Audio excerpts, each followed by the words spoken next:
Attention studies attention. So ఈరోజు మనము already ఉదయం మన ప్రేయర్లో చేసుకున్నాము.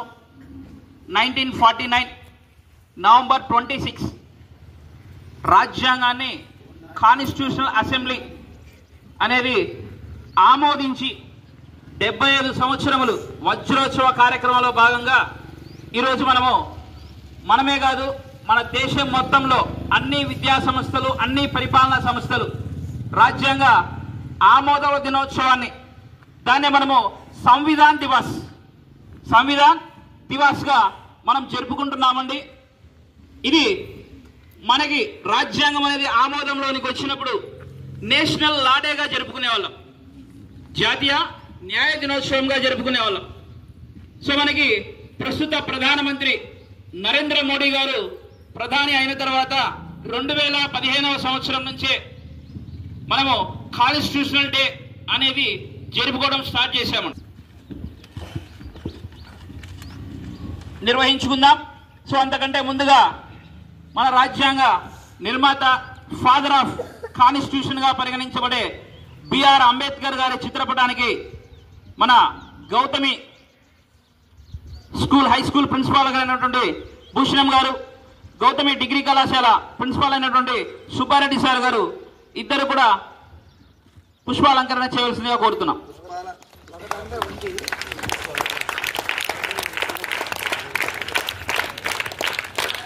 ఇక్కడ క్లాస్ పెట్టాలి, పిల్లలది కాదు మనందరిది.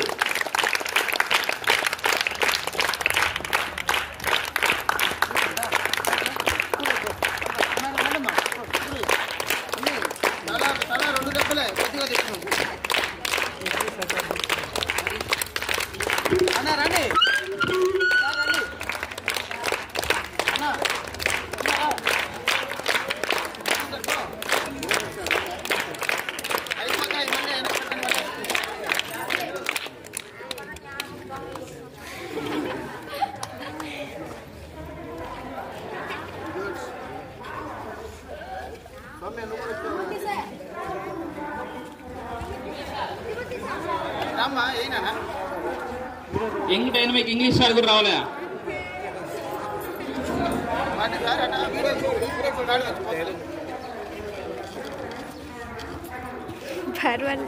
ఏమన్నా లేట్ ఉందా?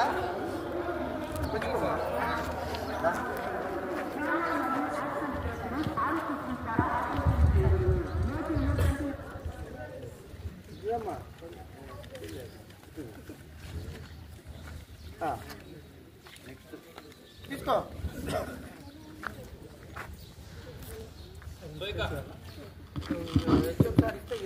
సో అందరము కూడా రాజ్యాంగ ప్రతిజ్ఞ చేద్దామండి. పౌరుడునైనా నేను పౌరులు, సమూహాలు, సంస్థలు, పౌర సంస్థల మధ్య ప్రతి వివాదం శాంతియుత మార్గాల ద్వారా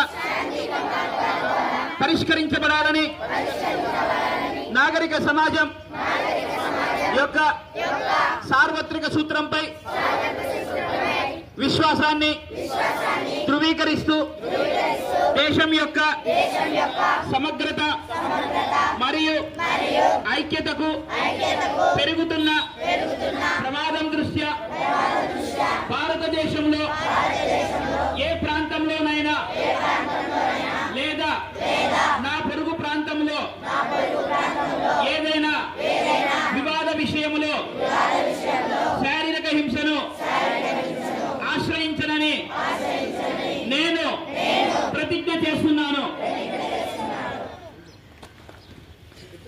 I, as a citizen of India, affirm my faith in the universal principle of civilized society, namely that every dispute between citizens, groups, institutions, or organizations of citizens should be settled by peaceful means and in view of growing danger in the integrity and unity of the country, I hereby pledge myself never to resort to physical violence in the case of any dispute, whether in my neighborhood or in any other part of India. ఈరోజు భారతదేశం ఇంత పర్టికులర్గా అంటే all set of rules and రెగ్యులేషన్స్తో మనందరి బాధ్యతలు, హక్కులు, విధులు పాటిస్తున్నామంటే కేవలము మనకు భారతదేశానికి ఒక రాజ్యాంగం రాబట్టే. సో ఆ రాజ్యాంగాన్ని ఎన్నో సంవత్సరాలు, సుమారు 3 సంవత్సరాలు కష్టపడి మరి సమర్పించిన తర్వాత ఈ రోజున ప్రత్యేకంగా ఆ రాజ్యాంగాన్ని పురస్కరించుకొని కాన్స్టిట్యూషన్ డేగా జరుపుకోవడం జరుగుతుంది. అందరం సెక్యులర్గా ఉన్నాం. ఏవైతే భారత రాజ్యాంగం మనకు నిర్దేశించిందో వాటిని అధిగమించకుండా ప్రతి ఒక్కరం ఫండమెంటల్ రైట్స్, ఫండమెంటల్ డ్యూటీస్, దాంట్లో ఉన్నటువంటి ఆర్టికల్స్ ఖచ్చితంగా మనం పాటించినట్లయితే రాబో తరాలకి 2 సంవత్సరాల 11 నెలల 18 రోజులు పట్టింది. భారత రాజ్యాంగ నిర్మాత డాక్టర్ బిఆర్ అంబేద్కర్, దానికి అధ్యక్షులు బాబు రాజేంద్ర ప్రసాద్ ఏదైతే స్కూల్కి టైం టేబుల్ ఉంటుందో పార్లమెంట్లో, శాసనసభలోను, శాసనసభ విధి విధానాలను పొందపరచడానికి భారత రాజ్యాంగం